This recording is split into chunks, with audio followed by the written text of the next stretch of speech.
আসসালামু আলাইকুম এভরিওয়ান। তোমার প্রতি অনুভূতি গল্পের 14 নম্বর পার্ট। নীলা আপু বলল, অনেক বুঝলাম না, প্রেম করবা তুমি, রাতুল ভাই খাওয়াবে মানে? নীলা আপুর কথা শুনে মাথায় আকাশ ভেঙে পড়ল। আবার কি উপকার করতে গিয়ে বিপদে পড়লাম নাকি? আমি বললাম, আপু আপনি চিঠিটা ঠিক মতো পড়ছেন তো? আপু বলল, কেন? আমি বললাম, মনে হচ্ছে আপনার কথা ভুল হচ্ছে, আবার একটু দেখুন তো প্লিজ। আপু বলল, কি ভুল হচ্ছে? আমি বললাম, চিঠি আমি না, রাতুল ভাইয়া দিছে, আর রাতুল ভাইয়া আপনাকে অনেক ভালোবাসে। নীলাপু চিন্তার ভাঁজ নিয়ে বলল, ফাজলামো করো? আমি বললাম, না আপু, ফাজলামো করবো কেন, কাগজে লেখাটা আরেকবার পড়ুন। আমার কথা শুনে আপু কাগজটা বের করে আবার মনে মনে পড়ল। নীলা আপু বলল, তাই তো, আমি তো শেষের লাইনটা পড়িই নাই। তুমি যেভাবে বলছো আর যেইভাবে লেখা ছিল, যে কেউ ভাববে তুমি প্রপোজ করছো। আমি বললাম, আমার জন্য না হয় হ্যাঁ বলছিলেন, তাহলে রাতুল ভাইয়ার জন্য কি? নীলা আপু বলল, রাতুল ভাইয়া তো আমার ক্রাশ। আপুর কথা শুনে আনন্দ রাখি কই, যাক কোনো সিনক্রেট হয় নাই। হে এভরিওয়ান, আপনারা অনেকেই কমেন্ট করছেন যে এই নীলা সেই কক্সবাজারের নীলা না তো? আরে না না ভাইয়ারা, এটা হচ্ছে গল্পের আমাদের রাতুল ভাইয়ার গার্লফ্রেন্ড। রাতুল ভাইয়া অর্ডার দিয়ে চলে আসছে। আমি ভাইয়াকে বললাম, ভাইয়া আপনারা কথা বলেন, আমি ওই টেবিলে আসি, আমার তো আজ খাবার দিন। আমি অন্য টেবিলে চলে গেলাম। সাথে রিমি আর আশাকে ফোন দিলাম রেস্টুরেন্টে আসার জন্য। আমি একা খেলে খারাপ দেখাই। 5 মিনিটের ভেতরে ওরা এসে হাজির। আশা বলল, অনেক আজ হঠাৎ ডাকলা? আমি বললাম, আজ তোমাদের খাওয়াবো, যত ইচ্ছা যা ইচ্ছা খাবে। রিমি বলল, আগে বলনি তো? আমি বললাম, এটা তো সারপ্রাইজ ছিল। রিমি বলল, যাক ভালোই হয়েছে, আমি মাত্র খেতে যাচ্ছিলাম। আশা বলল, আমাকেও ডেকে গিয়েছিল ভাবি। আমি বললাম, আচ্ছা কথা রাখো, এবার খাও। আমার ইচ্ছা মতো আমি খাচ্ছি, রিমি আশা তাদের ইচ্ছা মতো। আশা বলল, কিসের উপলক্ষে অনেক? আগে খাও, তারপরে যেতে যেতে বলছি। আমি খাবার সময় কথা বলতে পছন্দ করি না। খাওয়া দাওয়া শেষ করে রাতুল ভাই আর নীলাপুর কাছ থেকে বিদায় নিলাম। রিমি আশাকে নিয়ে চলে আসলাম। আমাদের বিল মিনিমাম 5,000 মতো হবেই। ভাইয়া হয়তো এতটা আশা করে নাই, আর আমাদের দিকে তাকানোর সময় ছিল না, কারণ প্রেমে ডুবেছিল। হয়তো রিমি আশাকে দেখেই নাই। রেস্টুরেন্ট থেকে বের হয়ে হেঁটেই চলছি। আশা বলল, অনেক বললা না তো কিসের উপলক্ষে ট্রিট দিলা? আমি বললাম, ও বলা তো হয় নাই, আমাকে দেখলা না একটা আপু আর একটা ভাইয়ার সাথে কথা বলে চলে আসলাম। রিমি বলল, ওরা কারা? আমি হেসে হেসে বললাম, অফিসের বড় ভাই আর বড় আপু, তাদের প্রেমের ঘটক ছিলাম আমি। তাই ভাইয়া বলেছিল আজ যা চাই তাই খেতে দিবে। আমার মনে হলো আমি একা একা খেলে পুষাবে না, তাই তোমাদের ডেকে নিলাম। আশা হাসতে হাসতে বলল, তাই নাকি? যেই খাবার খাইছি আজ বিল আসবে 5,000। রিমি বলল, অনেক এটা ঠিক করো নাই। রিমির চোখে বেঠিক হয়ে গেলাম। আমি বললাম, কেন? আমরা তো জোর করে খাই নাই, আমাদের খাওয়াইছে।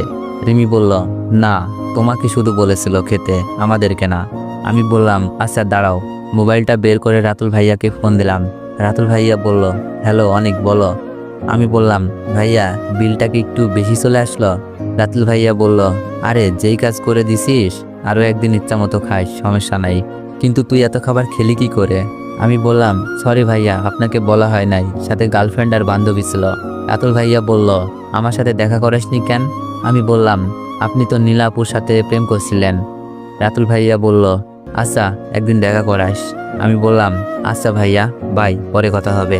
রাতুল ভাইয়া বলল, আচ্ছা দোয়া করিস আমার জন্য। ফোন ডেকে রিমিকে বললাম, রিমি এবার তো বলে খেলাম, সমস্যা নাই তো? রিমি বলল, ঠিক আছে, এবার চলো। আশাদের বাসার সামনে চলে এসেছি। আশা বলল, অনেক চল, ভাবির সাথে দেখা করে আসবি। আশা তাদের বাসায় নিয়ে যেতে চাইলো।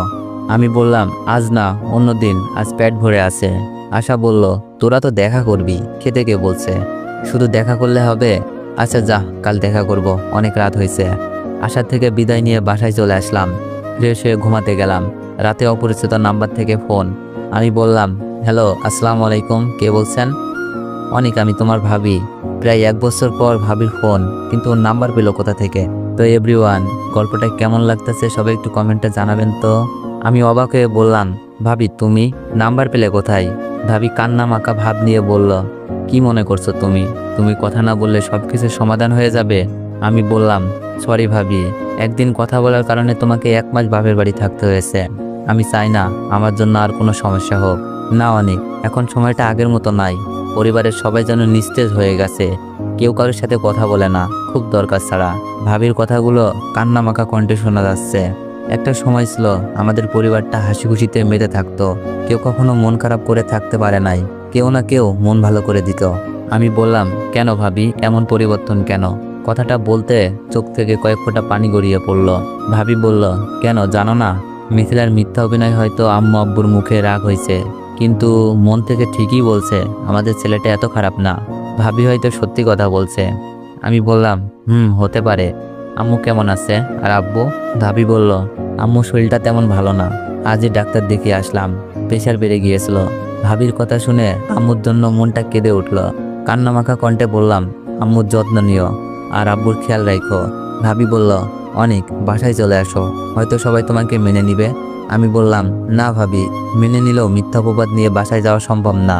আমি চাই না আমার চরিত্রের দাগ নিয়ে বাসায় থাকতে। ভাবি বলল, অনেক তুমি কি আর ফিরবা না? আমি বললাম, ফিরবো তো, তবে সম্মান নিয়ে। ভাবি বলল, আচ্ছা অনেক, তোমার কোনো সমস্যা হচ্ছে না তো খাওয়া দাওয়ার? আমি বললাম, না ভাবি, সব কিছু খুব ভালোভাবেই চলছে। ভাবি, এখন রেখে দাও, কেউ দেখলে সমস্যা হবে। কথাটা বলে মোবাইলটা রেখে দিলাম। সকালে ঘুম থেকে উঠেই কলেজ, তারপর অফিস, আবার বাসা, এভাবেই চলছে দিনকাল। খুব ভালোই চলছিল। মাঝে মাঝে আম্মু আব্বুর জন্য মন কেঁদে ওঠে। এত অল্প বয়সে এত বড় একটা অপবাদ নিয়ে বাড়ি থেকে বাইরে বেঁচে থাকাটা হয়তো অনেক কষ্টের হতো, কিন্তু ঘটনাচক্রে আজ রিমিদের বাসায় থেকে সবকিছুই পাচ্ছি। আঙ্কেল আন্টি নিজের ছেলের মতো ভালোবাসে, আর রিমির কেয়ার, সবকিছু মিলিয়ে খুব ভালোই আছি। জানি না এই ভালো থাকাটা আর কতদিন থাকবে, কারণ রিমি আমাকে ভালোবাসে আর আমিও দিন দিন রিমির প্রতি দুর্বল হয়ে পড়ছি। আমি না, আমার মনে হয় যে কেউ রিমির ভালোবাসার মূল্য না দিয়ে থাকতে পারতো না। এত ভালোবাসা, এত কেয়ার একটা সত্যিকারের ভালোবাসার ইঙ্গিত দেয়। তবে রিমিকে নিয়ে খুব ভয় হয় মাঝে মাঝে, যে আবেগ দেখিয়ে ফেলে। চিন্তার বিষয় হলো, যদি কোনো কারণে রিমি আমাকে না পায় বা আঙ্কেল আন্টি এই ব্যাপারটা না মেনে নেয়, রিমি না উল্টোপাল্টা করে বসে। আর আঙ্কেল আন্টি আমার সাথে রিমির ব্যাপারটা আসলেই মেনে নেওয়ার মতো না। হয়তো যে কোনো বাবা মা তার মেয়েকে এমন ছেলের হাতে তুলে দেবে না, এই ভয় নিয়ে সব সময় পার করছি। দেখতে দেখতে চলে গেল আরও কিছুদিন। সামনে এইচএসসি পরীক্ষা, মানে আর 15 দিন। প্রিপারেশন আলহামদুলিল্লাহ অনেক ভালো। আমাকে অনেক ভালো করতে হবে, নিজের পায়ে দাঁড়াতে হবে, রিমির যোগ্য হতে হবে। রিমির ভালোবাসার মূল্য হয়তো এভাবেই দিতে হবে, কারণ আবেগে ভালোবাসা হয় না। নিজের পায়ে দাঁড়াতে পারলে, ভালো কিছু করতে পারলে হয়তো আঙ্কেল আন্টিও আমাকে মেনে নিতে পারে। আর আমি কখনো আঙ্কেল আন্টির কথার বাইরে যেতে পারবো না। না জানি কোনোদিন বলতে পারি কিনা আমি রিমিকে ভালোবাসি, বিয়ে করতে চাই। আমি যখন মাধ্যমিক পরীক্ষা দিই, আম্মু আমার পাশে রাত 1টা পর্যন্ত বসে থাকতো, চা কফি বানিয়ে দিত, আর ভয় পাবো বলে আমার রুমেই শুয়ে থাকতো। খুব মিস করি সেই সময়টা, হয়তো আর ফিরে আসবে না। রাতে ভাবিকে ফোন দিলাম, আসসালামু আলাইকুম ভাবি। ভাবি বলল, ওয়ালাইকুম আসসালাম, কেমন আছো অনিক? আমি বললাম, ভালো না, আম্মুর কথা খুব মনে পড়ছে। সামনে তো পরীক্ষা, আম্মুর কাছ থেকে দোয়া নেওয়ার জন্য খুব ইচ্ছে করছে, সেই সাথে আম্মুর কণ্ঠটা শুনতে মন চাচ্ছে। ভাবি বলল, আম্মুর কাছে দিব? আমি বললাম, আম্মু কি কথা বলবে? আর সবাই তো জেনে যাবে তুমি আমার সাথে কথা বলো, পরে যদি আবার সমস্যা হয়। ভাবিকে আর বিপদে ফেলতে চাই না। ভাবি বলল, কি করবো এখন? আমি বললাম, আম্মুর নাম্বারটা দাও, আগের নাম্বারটা খুঁজে পাচ্ছি না। ভাবলাম কথা না বলুক, কণ্ঠটা শুনতে পারলেও তো পারবো। ভাবি বলল, দিচ্ছি। ভাবি ফোনটা রেখে টেক্সট করে নাম্বার দিল। নাম্বারটাই কল দিচ্ছিলাম আর হাত কাঁপছিল। আম্মু কি আমার পরিচয় পেয়ে নিজেকে কন্ট্রোল করতে পারবে না, নাকি পরিচয় পাওয়া মাত্রই ফোনটা রেখে দিবে?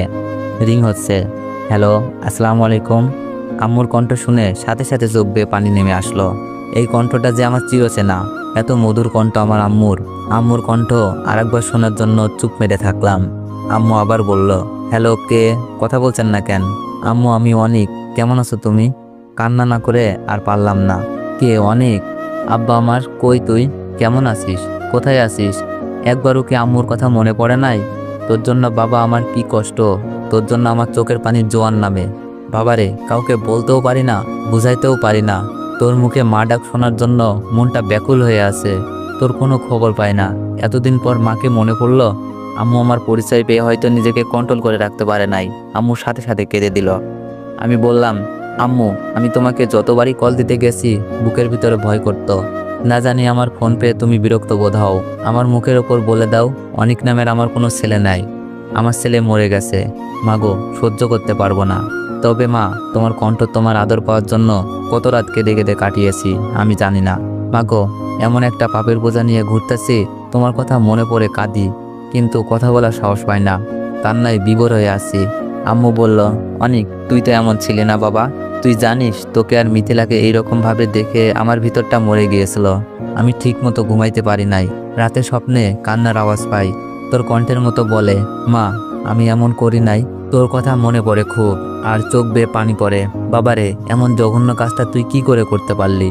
আম্মু কান্না করছে, খুব ভালোভাবেই বুঝতে পারছি। আম্মু আমি এমন বলতে গিয়ে আটকে যাই, কারণ প্রমাণ নাই। সব বলে যখন দিব তো কেন এত ত্যাগ? আমি বললাম, আম্মু আমাকে মাফ করে দাও। জানি আমার এমন কাজে তুমি কষ্ট পাইছো। মাগো, আমিও আমার ভুল খুব ভালোভাবেই বুঝতে পারছি। খারাপ নজরে কোনো মেয়ের দিকে তাকাইও না। আম্মু আমার জন্য দোয়া কইরো, সামনে আমার পরীক্ষা। কান্না করছি আর মিথ্যাটা মিল রেখে বলছি। আম্মু অবাক হয়ে বলল, কিসের পরীক্ষা? তুই কি এইচএসসি দিবি? আমি বললাম, দিব তো। বাসা থেকে চলে আসার পর একটা বাচ্চাকে অ্যাক্সিডেন্ট থেকে বাঁচাই। আমার পা ভেঙে যায়। 1 মাস হাঁটা চলা নিষেধ ছিল। কোথায় যাবার নাই, দেখে আমাকে আশ্রয় দিল। আমার সেবা যত্ন করলো। আমাকে কলেজে ভর্তি হতে বলল। সেই সাথে চাকরিও দিল। আন্টি আঙ্কেল অনেক ভালো, আমাকে অনেক আদর করে। আম্মু বলল, বাবা দোয়া করি, কিন্তু আমাকে একটা সত্যি কথা বলবি? আমি বললাম, বলো আম্মু। তুই কি সত্যি মিথিলার সাথে এমন করেছিলি? আম্মু আবার কেঁদে দিল, হয়তো না শব্দটা শুনতে চাচ্ছে। আমি বললাম, আম্মু এখন এসব বলার সময় না। কোনো একদিন হয়তো সবকিছু শুনতে পাবা। তবে একটা কথা বলি, আব্বুকে বইল না আমি ফোন দিয়েছিলাম। আব্বু অনেক কষ্ট পাবে। রাখি মা, আর আমার জন্য কেঁদো না। খুব ভালোই আছি। আর কোনটা সত্য কোনটা মিথ্যা সব তো চোখের সামনেই দেখলা। কথাটা বলে ফোনটা রেখে দিলাম। পরীক্ষা চলে আসলো। আম্মুর সাথে মাঝে একবার কথা হয়েছিল। আম্মু শুধু সত্যটা জানতে চাই।